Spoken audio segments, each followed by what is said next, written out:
Regards croisés, les médias francophones publics sur France Inter. Avec nous en duplex de France Bleu Héros, merci au passage à nos amis de Montpellier pour cette liaison, Stéphane Ozil, fondateur de l'agence Ozil Conseil, spécialiste des réseaux sociaux. Bonjour monsieur. Bonjour. Est-ce que vous pensez qu'on assiste, grâce ou à cause des réseaux sociaux, à une sorte de révolution de la démocratie ou bien alors juste à un changement de nature de la démocratie ? Je dirais que c'est une révolution quand même, notamment si on se place du point de vue de la technique de communication jusqu'à notre époque, parce que jusqu'à présent, on avait tout le temps affaire à une communication qui était descendante.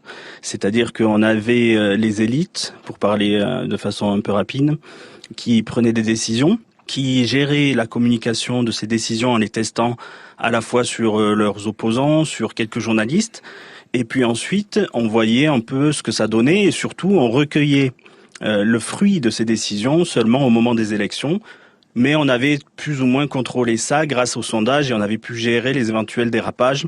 On a vu que ces dernières décennies, ça s'est pas toujours bien passé, mais c'était à chaque fois perçu comme des accidents. Alors qu'avec les réseaux sociaux, le processus s'est nivelé, c'est-à-dire que on ne peut plus mettre en place ce processus descendant puisque chaque individu a lui-même la possibilité de prendre la parole et de mesurer l'impact de cette parole grâce aux réseaux sociaux, de voir en fonction du nombre de retweets, de vues de vidéos, si cette parole est reçue, si elle trouve une adhésion et si donc elle est suivie, notamment lorsqu'il s'agit de décisions de manifester, par exemple, comme on l'a vu ces derniers mois. Donc pour les institutions occidentales, il faudrait envisager d'autres façons de gouverner en augmentant le rythme des consultations électorales, par exemple, avec le risque de se trouver en campagne électorale permanente quand même. Exactement. Alors c'est justement une question et la Suisse propose justement ce type de solution. C'est souvent cité un exemple, sauf que dans le cas de la Suisse, il y a vraiment une éducation séculaire qui a été faite à ce niveau-là, une conception de la citoyenneté particulière. En France, c'est vrai que ça pose question. Je pense déjà que nous sommes quand même un petit peu dans une bulle à l'heure actuelle. Et que ce phénomène étant tellement nouveau, il y a à la fois un côté un petit peu désemparé des hommes politiques qui subissent ce changement, mais aussi des médias qui ont un peu de mal à savoir comment traiter ce nouveau rapport de force qu'il y a dans l'information. On a vu que, notamment en ce qui concerne les Gilets jaunes, puisque c'est quand même le dernier exemple flagrant à ce niveau-là, il y avait une espèce de compétition, en tout cas vécue comme telle sur le terrain, entre des Gilets jaunes qui voulaient qu'on traite leur information, enfin l'information qui est représentée d'une certaine façon, et ils le manifestaient avec beaucoup d'hostilité face à certains médias. Oui, donc il y a vraiment cette compétition qui se met en place. Un des problèmes soulevés par cette explosion de démocratie directe, sans filtre, c'est l'absence d'interlocuteurs pour les institutions, parce que on voit bien un mouvement protestataire, mais à chaque fois que le gouvernement, en l'occurrence sur les Gilets jaunes, a voulu avoir un interlocuteur, l'interlocuteur a été immédiatement discrédité par l'ensemble des autres Gilets jaunes. Oui, c'est ça. C'est-à-dire qu'en fait, chacun se reconnaît dans l'autre par rapport à l'empathie en termes de colère, on va dire, que l'autre manifeste. C'est-à-dire je me reconnais dans la colère de l'autre, mais pas forcément sous l'angle de ce qu'il porte comme proposition, comme revendication. Et c'est en ça que les réseaux sociaux sortent complètement de l'organisation codifiée de la communication qui était en place ces dernières décennies. Mais ce qu'on voit qui s'exprime, en fait, c'est surtout du mécontentement qui est véhiculé par les réseaux. On voit assez peu de propositions ou de solutions.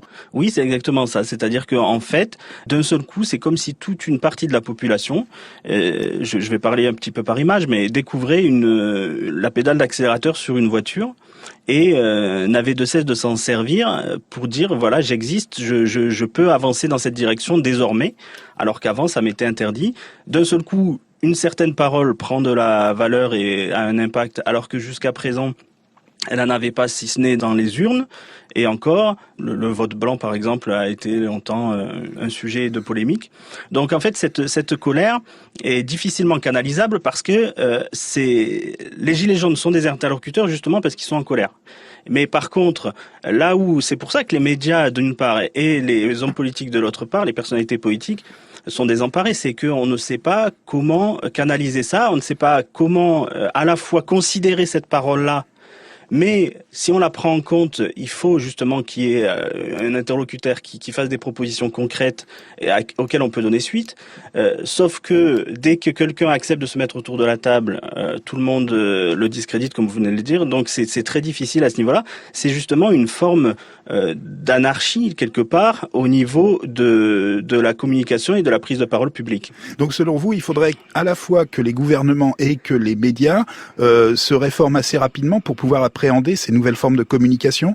Alors c'est très difficile de faire de la prospective à ce niveau-là, parce que on ne sait pas encore une fois comment les choses vont tourner. On verra déjà la façon dont va être gérées les conclusions du grand débat national. On va voir aussi la façon dont les choses vont éventuellement s'organiser ou se désorganiser suite à ça. Et derrière, il faudra là aussi mesurer la façon dont les hommes politiques tireront des conclusions ou pas. Donc c'est très difficile de savoir comment les choses vont tourner. On peut juste à la rigueur expliquer en quoi les réseaux sociaux en tant qu'outils technologiques au service d'une certaine parole sont venus casser des codes qui étaient en place depuis des décennies. Et c'est en ça que les réseaux sociaux sont une révolution, c'est que la radio et la télévision étaient venus renforcer des codes de communication existants. Et ils s'étaient mis au service d'un système de discussion citoyenne qui était préexistant à eux. Les réseaux sociaux ont cassé cette façon de communiquer entre les dirigeants, les médias et les citoyens. Et donc, on fera pas l'économie d'une forme de régulation nouvelle. C'est bizarre parce qu'après tout, la promesse d'Internet et donc des réseaux sociaux après, c'était de donner plus de liberté aux individus.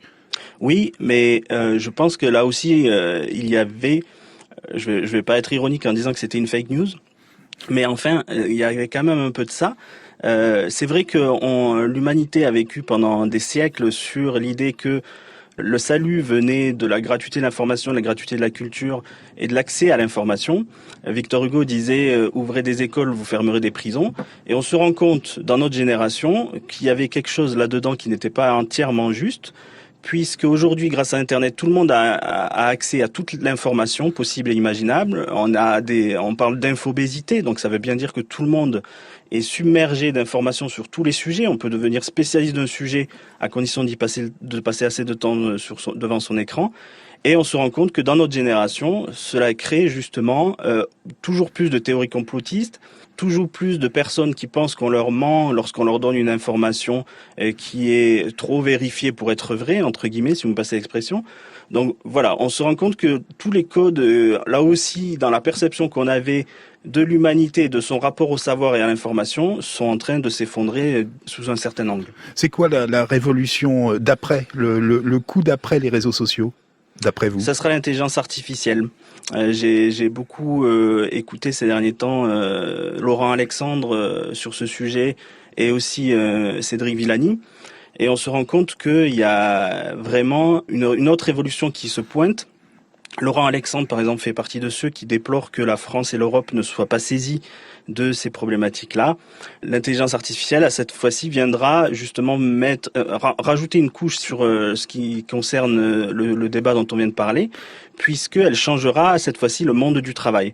Et donc, ça sera une deuxième révolution sociale qui viendra s'ajouter justement au malaise qui s'exprime à l'heure actuelle. Stéphane Ozil, merci. Merci à vous. Je rappelle que vous êtes fondateur de l'agence Ozil Conseil, spécialisée dans le conseil aux entreprises et aux collectivités sur l'usage des réseaux sociaux. C'était Regard croisé, une émission proposée par l'Association des médias francophones publics, réalisation Violaine Ballet.